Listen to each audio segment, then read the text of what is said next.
नमस्कार दोस्तों, मैं करण गंगवार आपका स्वागत करता हूं आपके अपने YouTube चैनल स्टडी बीआरजी में।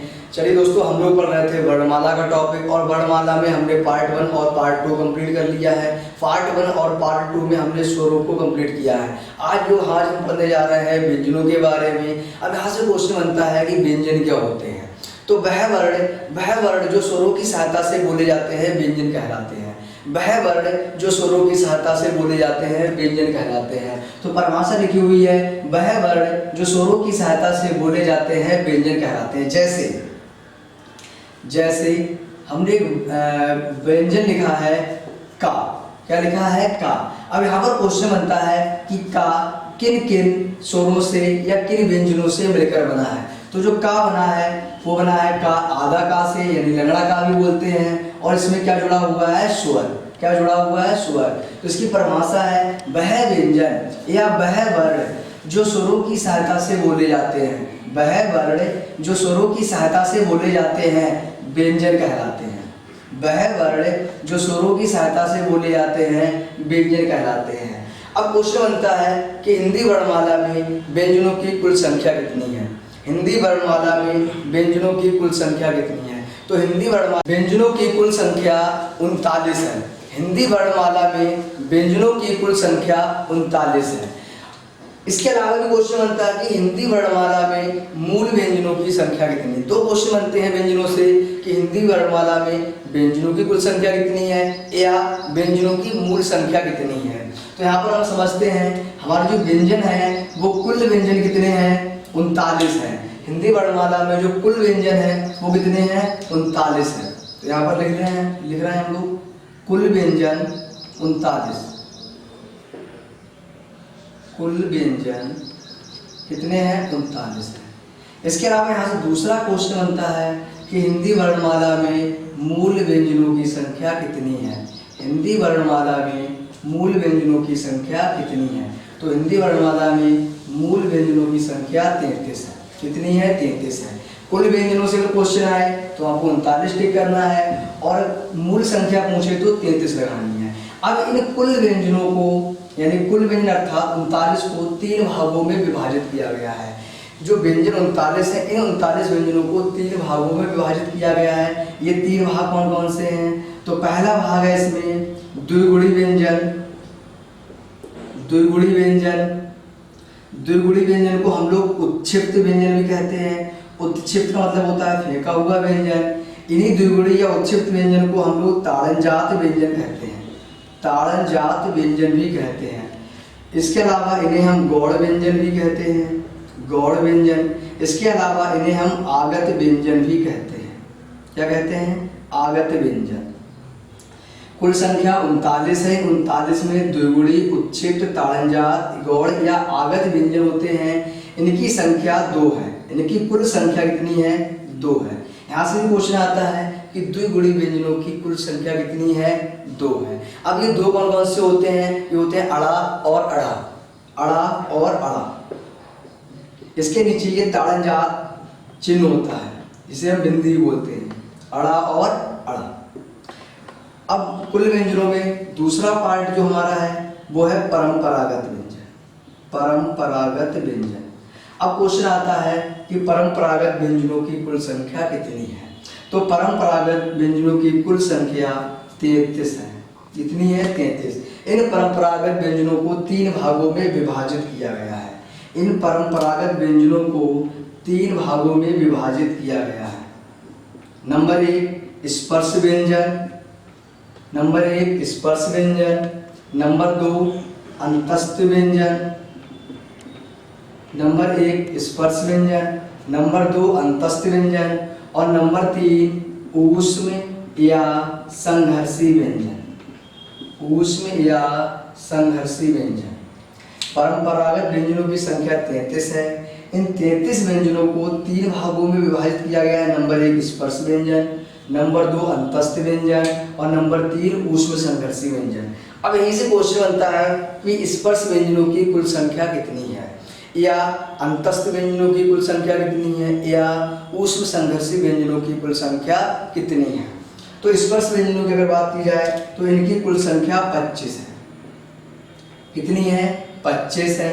अंतस्थ व्यंजनों की अगर बात की जाए तो इनकी कुल संख्या 4 है। ऊष्म या संघर्षी व्यंजनों की कुल संख्या 4 है। 25, 4, 29, 29, 4, 33, अर्थात परंपरागत व्यंजनों की संख्या कितनी हो गई? 33।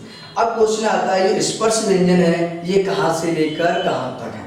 तो स्पर्श व्यंजन जो है वो का से लेकर मा तक है, का से लेकर मा तक है। ये 5 वर्गों में विभाजित है। ये भी क्वेश्चन आता है कि हिंदी वर्णमाला में जो हमारे स्वर हैं, सॉरी व्यंजन है, वो उन व्यंजनों में जो स्पर्श व्यंजन है वो कितने वर्गों में विभाजित हैं? 5 वर्गों में विभाजित है। अब बात करते हैं अंतस्थ व्यंजनों की। तो अंतस्थ व्यंजनों की संख्या 4 है। ये 4 संख्या कौन कौन सी है? तो पहला या, रा, ला और वा। या, रा, ला और वा। उसके बाद बात करते हैं ऊष्म या संघर्षी व्यंजनों की। इनकी कुल संख्या 4 है। ये 4 संख्या कौन कौन सी है? तो सा, सा, उसके बाद सा और हा। सा, सा, सा और हा। अब बात करते हैं कुल व्यंजनों में तीसरा पार्ट, उसका नाम है संयुक्त अक्षर। क्या है? संयुक्त अक्षर।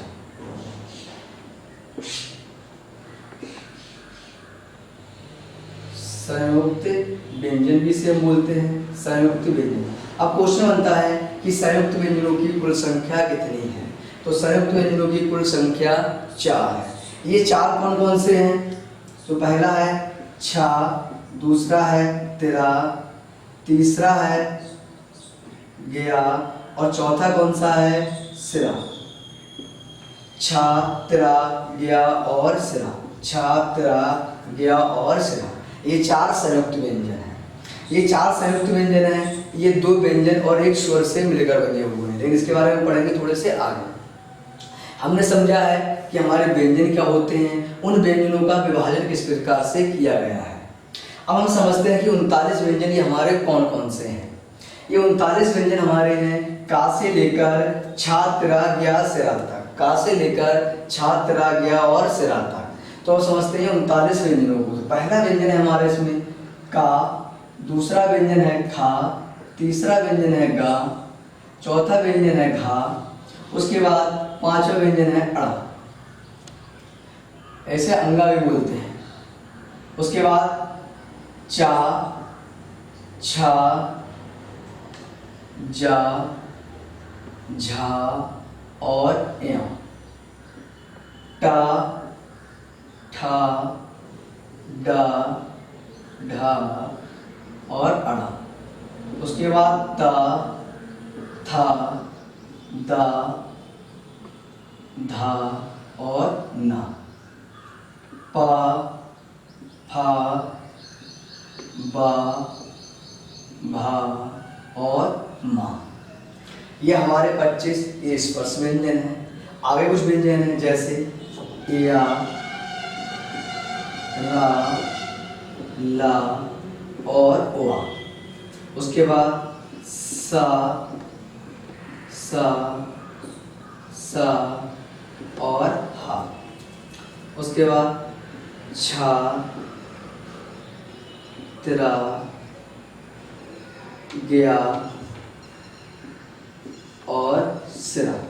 छा, तिरा, गया और सिरा। 25 ये हमारे व्यंजन हैं। 25, 4, 29, 29, 4, 33, 33, 4, 37। लेकिन कुल व्यंजन कितने हैं? 39। तो जो 39 व्यंजन है यहीं पर से ताड़न जा चिन्ह लगता है डा और ढा में, तो ये हो जाते हैं अड़ा और अढ़ा। ये ताड़न जा जब चिन्ह लगता है डा में तो ये हो जाता है अड़ा और ये हो जाता है अढ़ा। अड़ा और अढ़ा। और 37, 2, 39। इस प्रकार से हमारे ये कुल 39 व्यंजन हैं। अब यहाँ पर हमें समझना है इसी में कुछ व्यंजन ऐसे व्यंजन हैं जो अमानक व्यंजन भी पहले थे, लेकिन अब उनको चेंज करके इस तरह से व्यंजन बना दिए गए हैं। जैसे आपने देखा होगा कुछ व्यंजन या कुछ वर्ण ऐसे होते हैं उनके आगे बिंदी लगती है, सॉरी पीछे बिंदी लगती है। कुछ वर्ण ऐसे होते हैं जिनके ऊपर बिंदी लगती है। कुछ वर्ण ऐसे होते हैं जिनके आगे बिंदी लगती है और कुछ वर्ण ऐसे होते हैं जिनके नीचे बिंदी लगती है। अब यहाँ से क्वेश्चन एग्जाम में बहुत बनते हैं कि जिन वर्णों के ऊपर बिंदी लगती है उस बिंदी को किस नाम से जाना जाता है, या जिन वर्णों के आगे बिंदी लगती है उन्हें किस नाम से जाना जाता है, या जिन वर्णों के पीछे बिंदी लगती है उन्हें किस नाम से जाना जाता है, या जिन वर्णों के नीचे बिंदी लगती है उस बिंदी को किस नाम से जाना जाता है। यहाँ से बहुत क्वेश्चन एग्जाम बनते हैं और ये इम्पोर्टेंट भी है। जैसे आप देख रहे होंगे यहाँ पर ये अड़ा को, तो इसके लिखा जाए पीछे बिंदी लगी हुई है, इसके पीछे बिंदी लगी हुई है, तो इस बिंदी का नाम क्या हो जाएगा, पंचमाक्षर बिंदी। क्या नाम हो जाएगा, पंचमाक्षर, पंचमाक्षर बिंदी। क्वेश्चन आता है किसी भी वर्ण के अगर पीछे बिंदी है तो उसे हम क्या बोलते हैं, पंचमाक्षर बिंदी बोलते हैं। ये पंचमाक्षर जो बिंदी होती है वो का वर्ग का पांचवा अक्षर होता है, का वर्ग का पांचवा अक्षर या व्यंजन बोलते हैं, वर्ग। पांचवें का वर्ग का पांचवा वर्ण होता है, का वर्ग का पांचवा वर्ण होता है। ये कौन सा वर्ग कहलाएगा, ये का वर्ग कहलाएगा, और इसका ये कौन सा व्यंजन है, पांचवा व्यंजन है। अब क्वेश्चन यहीं पर बनता है, जो किसी भी वर्ण की अगर नीचे बिंदी होती है तो उसे किस नाम से जाना जाता है, तो उसे किस नाम से जानते हैं हम लोग, ताड़न जात चिन्ह के नाम से जानते हैं। किस नाम से जानते हैं, इस अगर बिंदी की बात की जाए तो इसे हम ताड़न जात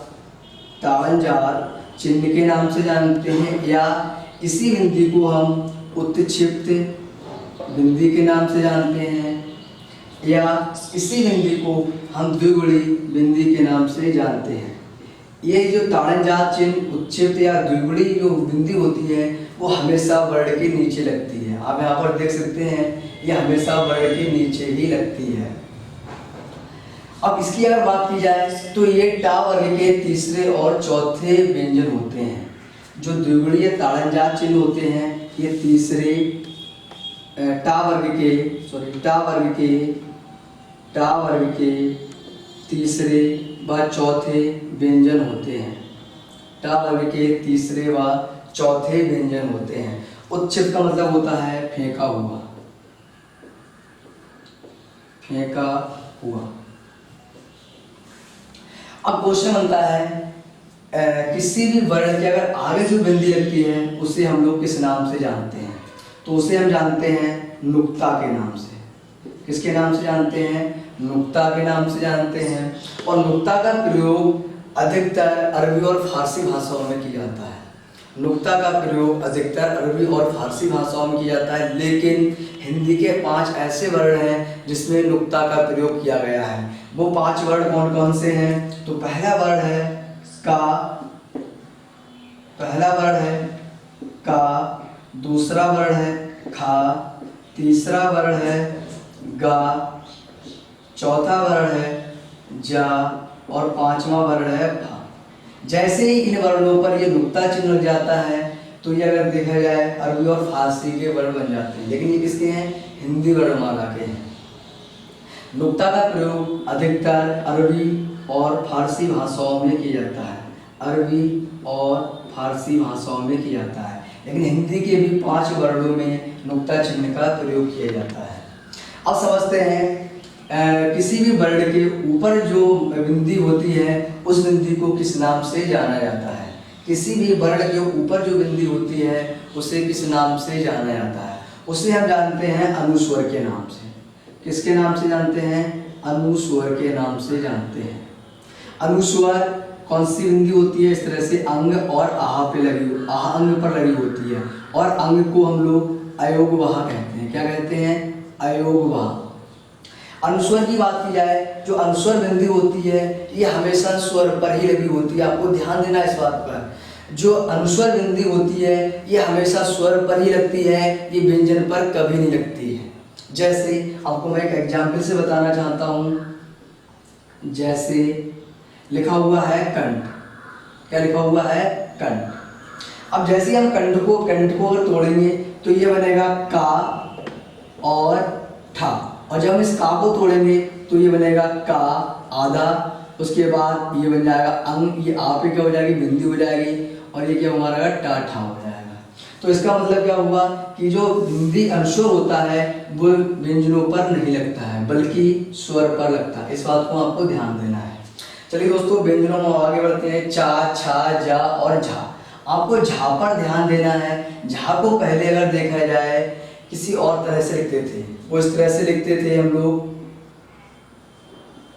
भा, इस तरह से लिखते थे झा को। ये क्वेश्चन एग्जाम में आ चुका है कि ये किस प्रकार का वर्ण है, मानक वर्ण है या अमानक वर्ण है। झा को हम पहले इस तरह से लिखते थे, लेकिन अभी हिंदी वर्णमाला में नहीं है, इसलिए इसे अमानक वर्ण कहते हैं। क्या कहते हैं? अमानक वर्ण कहते हैं। आगे हम बढ़ते हैं। इसे बोलते हैं टा, ठा, डा, ढा और अड़ा। लेकिन जैसे इसके नीचे ताड़न जात चिन्ह लगता है, इसकी तुरंत आवाज चेंज हो जाती है, होता है अड़ा और अड़ा, अड़ा और अड़ा। आगे बढ़ते हैं। ता, था, दा, धा और ना। आपको इन दो व्यंजनों पर ध्यान देना है, था और ना पर। जिस भी व्यंजन में ऊपर ये इस तरह से घुंडी होती है, उसके आगे कभी भी ये शिरोरेखा नहीं लगती। इस बात पर आपको ध्यान देना है, ये वर्तनी के रूप से भी बहुत ज़्यादा इम्पोर्टेंट है। जिस भी वर्ण के ऊपर इस तरह से ये घुंडी होती है, उसके ऊपर कभी भी ये शिरोरेखा नहीं लगती है। आप समझते होंगे, जैसे इस लाइन को क्या बोलते हैं? शिरोरेखा, शिरोरेखा। और यहाँ पर इस तरह से किसी वर्ड को बनाने की दो लाइनें खींचते हैं हम लोग, पहली ऊपर वाली लाइन, फिर इस तरह से लाइन। इसको हम लोग क्या बोलते हैं?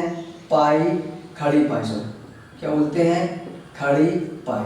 और जो ऊपर रहती है उसे हम बोलते हैं शिरोरेखा। तो जो शिरोरेखा होती है वो इसके आगे नहीं जाती, बल्कि जो था लिखा जाएगा वो सिर्फ इस तरह से लिखा जाएगा। अगर आप था इस तरह से लिख रहे हैं तो क्या हो जाएगा? गलत हो जाएगा वर्तनी के अनुसार। इस बात पे भी आपको ध्यान देना है।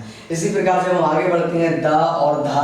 तो धा में भी क्या होती है? इस तरह से घुंडी होती है। तो आप जो शिरोरेखा लगाएंगे वो घुंडी से पहले ही लगाएंगे इस तरह से। फिर आगे बढ़ते हैं हम लोग। पा, फा, बा और भा। भा पर भी आपको ध्यान देना है। जो भा पर भी आपको शिरोरेखा लगानी है वो सिर्फ यहीं तक लगानी है, आगे घुंडी तक नहीं लगानी है। आगे ध्यान देना है माँ पे। अब आगे बढ़ते हैं हम लोग। या, रा, ला और उआ, शा, शा, शा और हा, छात्रा, गया और सा। इस तरह से अगर देखा जाए ये 39 व्यंजन है। कितने व्यंजन है? 39 व्यंजन है। आप बिंदी के बारे में भी समझ गए होंगे कि कौन सी बिंदी किस नाम से जानी जाती है। किसी भी वर्ण के अगर ऊपर बिंदी लगती है तो उसे वो हम अनुस्वर के नाम से जानते हैं। और अनुस्वर सदा या सदैव स्वर पर ही लगते हैं। किस पर लगते हैं? स्वर पर ही लगते हैं। ध्यान देना आपको, अनुस्वर सदैव स्वर पर ही लगते हैं, व्यंजनों पर नहीं लगते हैं। आगे यहीं पर समझना है कि किसी भी वर्ण की अगर पीछे बिंदी है तो उसे हम पंचमाक्षर बिंदी के नाम से जानते हैं। ये का वर्ग का 5वां वर्ण होता है। का वर्ग का 5वां वर्ण होता है। अगर यहीं पर बात की जाए, किसी भी वर्ण की अगर नीचे बिंदी लगती है तो उसे हम ताड़न जात चिन्ह के नाम से या ताड़न जात बिंदी के नाम से जानते हैं। इसे हम उत्क्षिप्त व्यंजन भी कहते हैं, जिसका मतलब होता है फेंका हुआ। क्या होता है? फेंका हुआ। इसी बिंदी को हम द्विगुणी व्यंजन के नाम से या द्विगुणी बिंदी के नाम से भी जानते हैं। ये द्विगुणी बिंदी होती है वो टा वर्ग का तीसरा और चौथा व्यंजन होता है। ये टा वर्ग का तीसरा और चौथा व्यंजन होता है। टा वर्ग का तीसरा और चौथा व्यंजन होता है। अब यहाँ पर बात करते हैं, अगर किसी भी वर्ण के आगे अगर बिंदी लगती है तो उसे किस नाम से जाना जाता है? किसी भी वर्ण की अगर आगे बिंदी लगती है तो उसे किस नाम से जाना जाता है? इसे जाना जाता है नुक्ता के नाम से। और हिंदी वर्णमाला में अगर बात की जाए तो 5 वर्णों में नुक्ता का प्रयोग होता है। हिंदी वर्णमाला में 5 वर्णों पर नुक्ता का प्रयोग किया जाता है। और नुक्ता का अधिकतर जो प्रयोग किया जाता है वो अरबी और फारसी भाषाओं में किया जाता है। ठीक है, हम लोगों ने समझा था कि बिंदी क्या होती है और अपने व्यंजनों को समझा था। अब यहीं से कुछ क्वेश्चन बनते हैं। जो हमारा ये पहला वर्ग है इसे किस नाम से जाना जाता है? या दूसरे वर्ग के व्यंजनों को किस नाम से जाना जाता है? या व्यंजनों में कुल वर्गों की संख्या कितनी? ये क्वेश्चन एग्जाम में पूछा गया है कि कुल व्यंजनों में कुल वर्गों की संख्या कितनी है, और आपको बताना है। तो व्यंजनों में कुल वर्गों की संख्या 5। कितनी है? 5 है। व्यंजनों में कुल वर्गों की संख्या 5 है। पहला वर्ग, दूसरा वर्ग, तीसरा वर्ग, चौथा वर्ग और 5वां वर्ग। व्यंजनों में वर्गों की कुल संख्या 5 है। पहला वर्ग, दूसरा वर्ग, तीसरा वर्ग, चौथा वर्ग और 5वां वर्ग। अब क्वेश्चन ये बनता है यहीं पर कि यार आला हुआ, इसको वर्ग क्यों नहीं कहा गया है, सा सा शा और हा को वर्ग क्यों नहीं कहा गया है, या छात्रा ज्ञा सरा को वर्ग क्यों नहीं कहा गया है। इस पर आपको ध्यान देना है कि इन्हीं पांच वर्गों को वर्ग कहा गया है, इन तीन को वर्ग क्यों नहीं कहा गया है। अब यहाँ पर क्वेश्चन बनता है कि व्यंजनों में 5 ही वर्ग क्यों है, 8 वर्ग क्यों नहीं हुए। ये भी तो अगर देखा जाए वर्गों में रखे हुए हैं।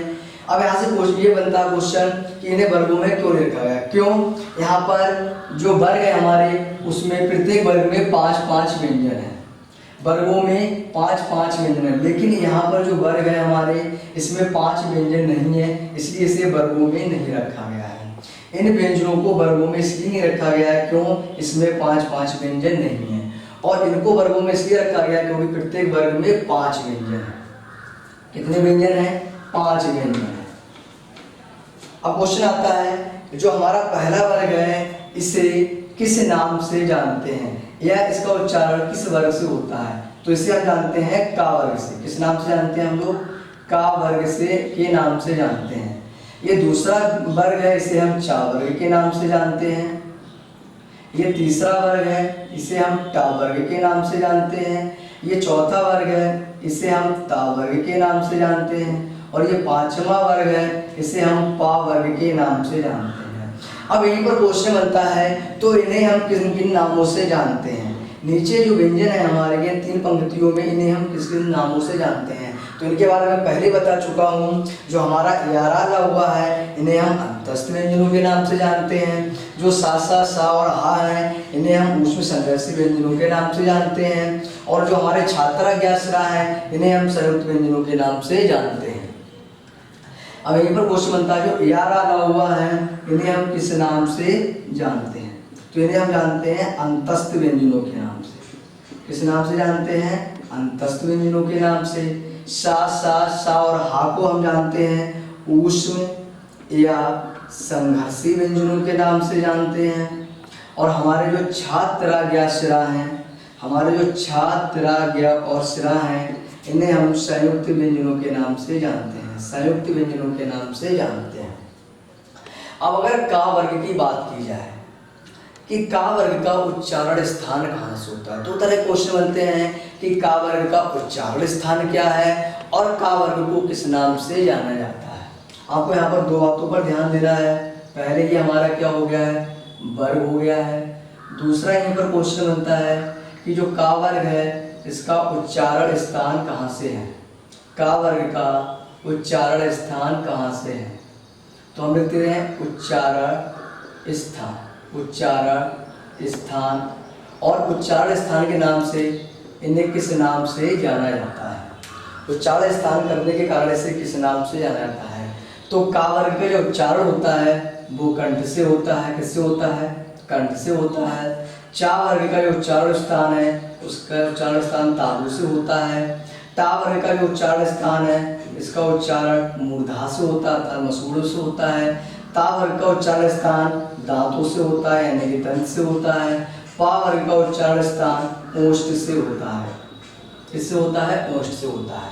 अब का वर्ग का उच्चारण कंठ से होता है, तो इसे किस नाम से जाना जाता है, तो इसे कंठ व्यंजनों के नाम से जाना जाता है। किसके नाम से जाना है, कंठ के नाम से जाना है। इसका उच्चारण का उच्चारण तालु के नाम से होता है, तो इसे तालव्य व्यंजन के नाम से जाना जाता है। तालव्य व्यंजन के नाम से जाना जाता है। अब जो टा वर्ग है, टा वर्ग का उच्चारण मूर्धा से होता है, इसलिए इसे मूर्धन्य व्यंजन के नाम से जाना जाता है।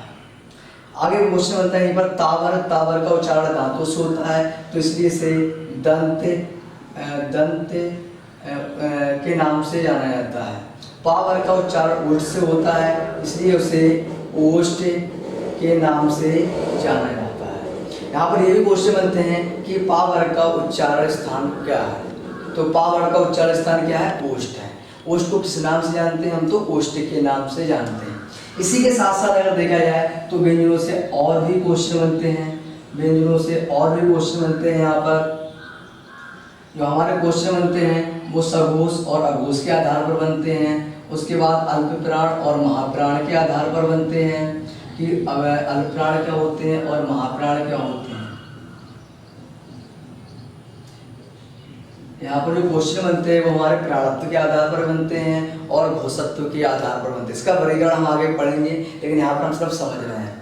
इसका वर्गीकरण मैं आगे पढ़ाऊंगा। प्राणत्व के आधार पर व्यंजनों का वर्गीकरण, उसके बाद घोषत्व के आधार पर व्यंजनों का वर्गीकरण। लेकिन इससे पहले हम समझते हैं कि हिंदी वर्णमाला में जो हमारे 39 व्यंजन हैं उनमें कितने घोष हैं, कितने अघोष हैं, कितने प्राणत्व में अल्पप्राण हैं और कितने महाप्राण हैं।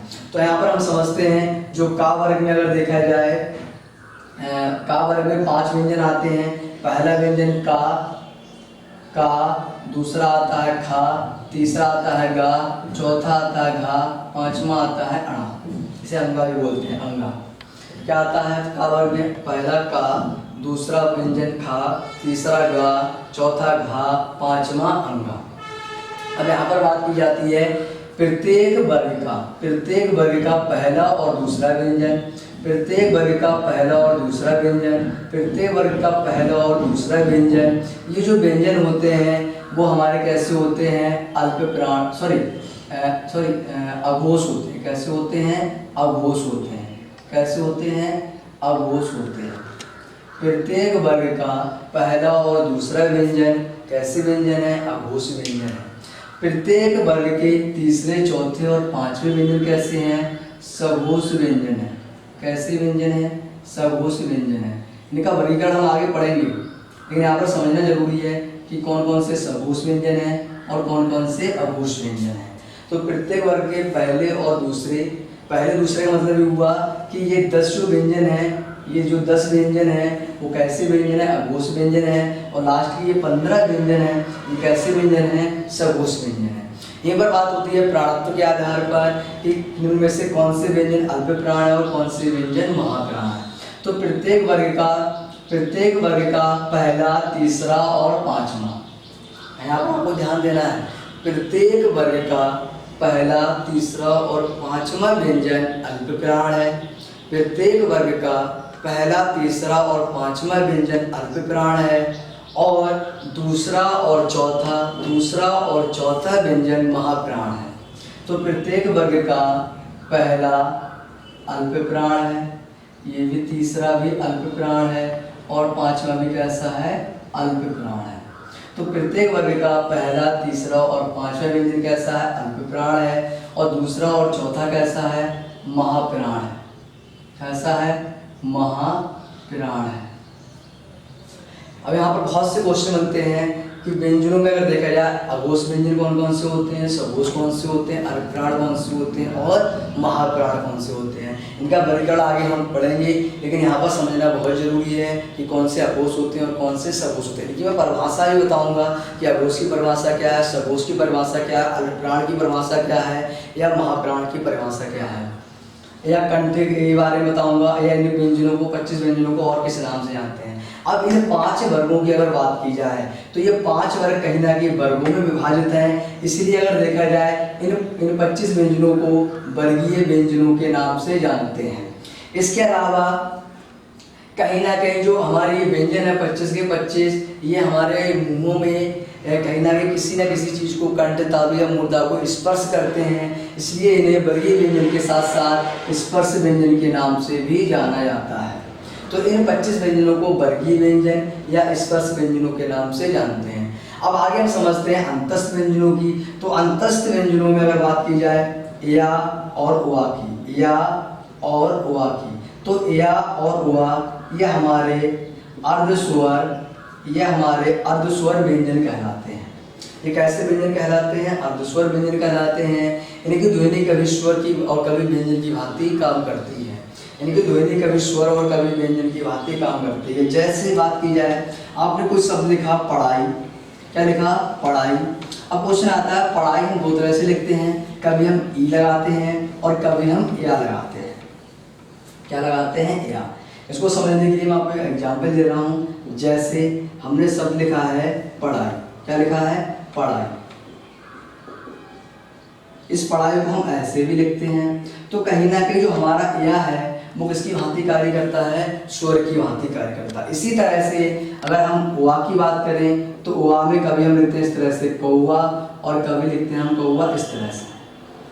तो कहीं ना कहीं ये दोनों कैसे हैं? अर्धस्वर है। ये भी क्वेश्चन आता है कि हिंदी वर्णमाला में जो व्यंजन है उनमें से कितने व्यंजनों को अर्धस्वर के नाम से जाना जाता है। तो 2 व्यंजनों को अर्धस्वर के नाम से जाना जाता है। कितने व्यंजनों को? 2 स्वर को। 2 स्वर सॉरी कितने व्यंजनों को अर्धस्वर या अर्ध व्यंजनों के नाम से जाना जाता है? 2 व्यंजनों को, या और ओआ को। अब यहीं पर क्वेश्चन बनता है, जो रा है और ये ला है, तो रा को किस नाम से जानते हैं और ला को किस नाम से जानते हैं? तो रा को हम जानते हैं लुंठित व्यंजनों के नाम से। किस नाम से जानते हैं? लुंठित व्यंजनों के नाम से। और ला को हम जानते हैं पार्श्विक व्यंजनों के नाम से। किस नाम से जानते हैं? पार्श्विक व्यंजनों के नाम से। इनके बारे में वर्गीकरण में आपको बहुत डिटेल में बताऊंगा, लुंठित और पार्श्विक व्यंजनों के नाम से। अब क्वेश्चन आता है, ये अंतस्थ जो व्यंजन है ये सघोष व्यंजन है या अघोष व्यंजन है? ये अल्पप्राण व्यंजन है या महाप्राण व्यंजन है? तो ये चारों के चारों अगर देखा जाए सघोष व्यंजन है। कैसे व्यंजन है? सघोष व्यंजन है। ये चारों के चारों कैसे व्यंजन है? सघोष व्यंजन है। उसके बाद बात की जाए, ये चारों के चारों अल्पप्राण है या महाप्राण है? तो ये चारों के चारों व्यंजन अल्पप्राण व्यंजन है। कैसे व्यंजन है? अल्पप्राण व्यंजन है। ये चारों के चारों व्यंजन सघोष व्यंजन है। कैसे व्यंजन है? सघोष व्यंजन है। ये चारों के चारों कैसे व्यंजन है? अल्पप्राण व्यंजन है। या और हुआ कैसा व्यंजन है? अर्धस्वर व्यंजन है। रा एक लुंठित व्यंजन है और ला एक पार्श्विक व्यंजन है। अब हम चलते हैं ऊष्म संघर्षी व्यंजनों की तरफ। तो ऊष्म संघर्षी व्यंजनों की भी संख्या 4 है, सा, सा और हा।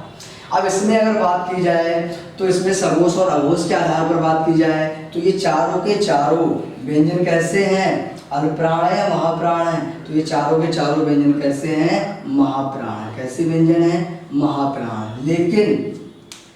लेकिन जो हा है, हा भी कैसा है? महाप्राण। सॉरी, चारों के चारों व्यंजन कैसे हैं? महाप्राण व्यंजन है। अब बात करते हैं यहाँ पर मतलब सघोष की और अघोष की। तो ये जो हा है, वो एक हा जो है वो एक सघोष व्यंजन है। कैसा व्यंजन है? सघोष व्यंजन है। आपको यहाँ पर ध्यान देना है, जो हा है, ये जो हा है वो कैसा व्यंजन है? एक सघोष व्यंजन है। बल्कि सा, सा और सा ये तीनों व्यंजन कैसे हैं? ये तीनों व्यंजन कैसे हैं? अघोष व्यंजन है। कैसे व्यंजन है? अघोष व्यंजन है। आपको यहाँ पर ध्यान देना है कि सा और सा के साथ सा नहीं आएगा, बल्कि क्या आएगा? आ आएगा। यहाँ पर आपको ध्यान देना है कि सा और सा के साथ सा नहीं आएगा, बल्कि क्या आएगा? आ आएगा। तो ये तीनों सा हैं वो कैसे व्यंजन है? अघोष व्यंजन है। बल्कि जो हा है वो कैसा व्यंजन है? सघोष व्यंजन है। और ये चारों के चारों व्यंजन कैसे हैं? महाप्राण व्यंजन है। कैसे व्यंजन है? महाप्राण व्यंजन है। और हा को अगर देखा जाए और नामों से भी जाना जाता है। जैसे हा को हम लोग काकल व्यंजनों के नाम से जानते हैं।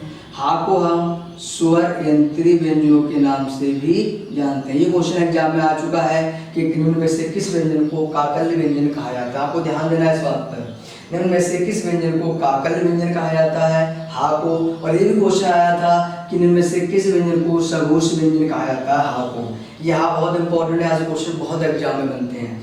अब हम चलते हैं संयुक्त व्यंजनों की तरफ। तो संयुक्त व्यंजनों की भी संख्या कितनी है? 4 है। कितनी है? 4 है। कौन कौन से संयुक्त व्यंजन है? तो पहला संयुक्त व्यंजन है हमारा छा, दूसरा संयुक्त व्यंजन है हमारा तिरा, और तीसरा संयुक्त व्यंजन है हमारा ज्ञा, और चौथा संयुक्त व्यंजन है हमारा स्या। अब यहाँ पर क्वेश्चन बनता है कि जो संयुक्त व्यंजन है वो किन किन व्यंजनों से या स्वरों से मिलकर बने हैं। तो जो हमारे संयुक्त व्यंजन है ये 2 व्यंजन और 1 स्वर से मिलकर बने हैं। जो संयुक्त व्यंजन है ये 2 व्यंजन और 1 स्वर से मिलकर बने हैं। अब हम समझते हैं इस तरह से, जैसे जो छा है वो हमारा बना है का, सा और आ से। इसमें का और सा आधे आधे हम लंगड़ा व्यंजन भी बोलते हैं, और इसमें आ क्या? स्वर जुड़ा हुआ है। इसको हम इस तरह से भी लिख सकते हैं का और सा। और यहाँ से क्वेश्चन बहुत एग्जाम बनते हैं कि छा किन किन व्यंजनों से मिलकर बनता है। तो आपको ध्यान देना है यहाँ पर 2 व्यंजन और 1 स्वर से मिलकर क्या बना है? छा बना। इसी तरह से अगर तिरा की बात की जाए तो तेरा भी हमारा अगर देखा जाए दो व्यंजन और एक स्वर से मिलकर बना है। दो व्यंजन कौन से? तो पहला ता, आधा रा, और कौन सा है? आ। क्या है? स्वर आ जुड़ा हुआ है। इसको हम इस तरह से भी लिख सकते हैं, ता और रा। तो इसमें आपको पहले वाले पे हलंत लगाना है। क्या लगाना है? पहले वाले व्यंजन पर हलंत लगाना है। अब बात की जाए अगर ज्ञा की, तो ज्ञा भी दो व्यंजन और एक स्वर से मिलकर बना है। दो व्यंजन और एक स्वर कौन से हैं? तो इसमें हमारे दो व्यंजन है, जा प्लस हम लोग लिखते हैं इस तरह से उआ। क्या लिखते हैं? उआ। तो उआ को हम आधा लिखेंगे और इसी में हम लिखेंगे आ। आपको ध्यान देना ये उआ है और ये क्या है? आ है। इसको हम इस तरह से लिख सकते हैं, जा और प्लस उआ, जा और उआ। अब बात की जाएगा सिरा व्यंजन की, तो सिरा व्यंजन भी दो व्यंजनों से मिलकर बना है और एक स्वर से मिलकर बना है। इसमें हमारे आते हैं स्वर सा, रा और आ। इसको हम इस तरह से भी लिख सकते हैं, सा और रा। तो हमारे जो ये चार संयुक्त व्यंजन हैं, ये दो व्यंजन और एक स्वर से मिलकर बने हैं। जो छा बनता है वो बनता है का, सा और आ से। तेरा बनता है ता, रा और आ से। ज्ञा बनता है जा, आ और आ से।